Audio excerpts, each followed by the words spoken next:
नमस्कार फ्रेंड। आज जो आपको मैं बताने जा रहा हूँ, तो कई बार हम चर्चा करते हैं कि सेविंग्स किसको बोलते हैं, इन्वेस्टमेंट किसको बोलते हैं। तो आज मैं कुछ एग्जांपल के साथ आपको बता रहा हूँ कि सेविंग किसको कहते हैं और अपना इन्वेस्टमेंट किसको कहते हैं। सेविंग जो है एक प्रकार का बचत है। आप वो छोटी बड़ी जो भी बचत करते हैं, जो उसका रेट कम हो और सिक्योरिटी ज़्यादा हो, उसको ज़्यादातर सेविंग कहते हैं। जैसे मैं आपको बताता हूँ, हम बैंक पे पैसा रखते हैं।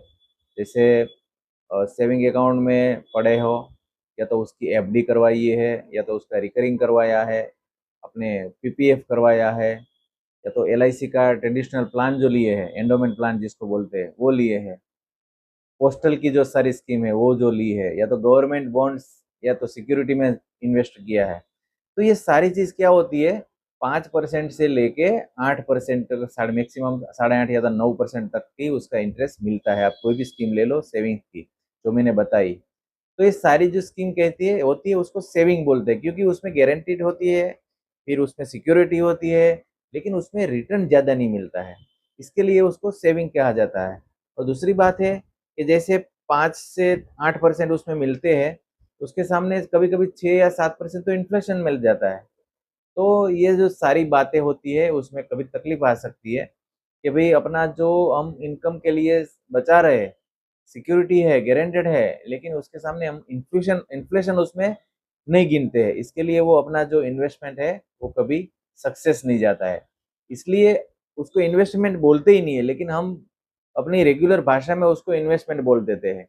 तो ये गलत बात है, वो आपका सेविंग है, वो इन्वेस्टमेंट नहीं है। तो आज इन्वेस्टमेंट कौन कौन से टूल्स से इन्वेस्टमेंट के वो आपको बताता हूँ। तो जैसे स्टॉक मार्केट, उसमें दो तरह से होता है। एक इक्विटी डायरेक्ट शेयर बाजार होता है, जो डायरेक्ट हम इक्विटी ले बेच करते हैं उसको, और या तो उसके इंस्ट्रूमेंट जो होते हैं, जैसे ज़्यादातर म्यूचुअल फंड। तो इक्विटी में जो दो पोर्शन है, अगर आप उसमें इन्वेस्ट करते हैं तो उसमें क्या है, रिटर्न की शक्यता ज़्यादा होती है, बढ़ जाती है।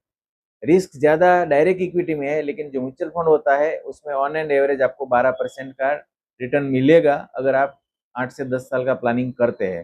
तो कहने का मतलब है, रेगुलर जो सेविंग इंस्ट्रूमेंट है उसमें 8% के आसपास मिलेगा, और म्यूचुअल फंड में आपको उसके 4% मिनिमम ज़्यादा मिलने वाला है, ऐसा समझ सकते हैं। तो इक्विटी हुई, म्यूचुअल फंड हुए, ये सारे इन्वेस्टमेंट कहलाते हैं। तीसरा है गोल्ड। तो गोल्ड दोनों में गिना जाता है। कई लोग उसको सेविंग में भी गिनते हैं, कई लोग उसको इन्वेस्टमेंट में भी गिनते हैं। सेविंग में इसके लिए है कि कभी कभी वो चलता है तभी चलता है, बाकी नहीं चलता है, बराबर। और फिजिकल गोल्ड तो लॉकर में पड़ा ही रहता है। तो मेरे हिसाब से वो इन्वेस्टमेंट नहीं कहलाता। अगर इन्वेस्टमेंट ऐसा होना चाहिए कि उसमें आपका रेट ऑफ इंटरेस्ट है, उसका जो सीएजीआर है वो ज्यादा बढ़ने की शक्यता जिसमें है, उसको इन्वेस्टमेंट प्लान मैं बोलता हूँ। आप गिन गिन सकते हैं अगर आपको गिनना है तो।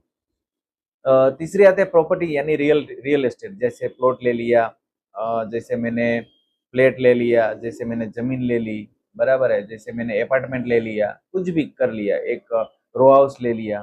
तो मतलब लैंड रिलेटेड जो भी है इंस्ट्रूमेंट, उसमें अगर आप इन्वेस्टमेंट करते हैं, लेकिन उसमें बहुत ही ज़्यादा वक्त चाहिए। मिनिमम 15 साल, 10 साल के ऊपर का आपका अगर टेन्योर है और आपका लक अच्छा है, तो ही उसमें रिटर्न मिलेगा। लेकिन उसमें ज़्यादा दूसरी तकलीफ बहुत ज़्यादा है। तो ये प्रॉपर्टी वही ले सकता है, या तो उन उसमें इन्वेस्ट वही कर सकते हैं ज़्यादातर, जिसके पास सारा बैकअप हो। मैं ये मानता हूँ, बराबर। और बाद में आता है यूलिप प्लान। जो एलआईसी होती है उसमें दो तरह के प्लान होते हैं। एक एंडोमेंट प्लान, मतलब रेगुलर प्लान होते हैं, जिसको ट्रेडिशनल प्लान हो जाता है, वो सेविंग में कहलाता है, क्योंकि उसमें इंश्योरेंस भी है और रिटर्न भी है। तो एवरेज आपको 5 से 10% से ज़्यादा नहीं मिलेगा। लेकिन जो यूलिप प्लान है उसमें इंश्योरेंस भी है, और उसका जो इन्वेस्टमेंट है वो म्यूचुअल फंड में होता है। म्यूचुअल फंड यानी सॉरी इक्विटी में होता है।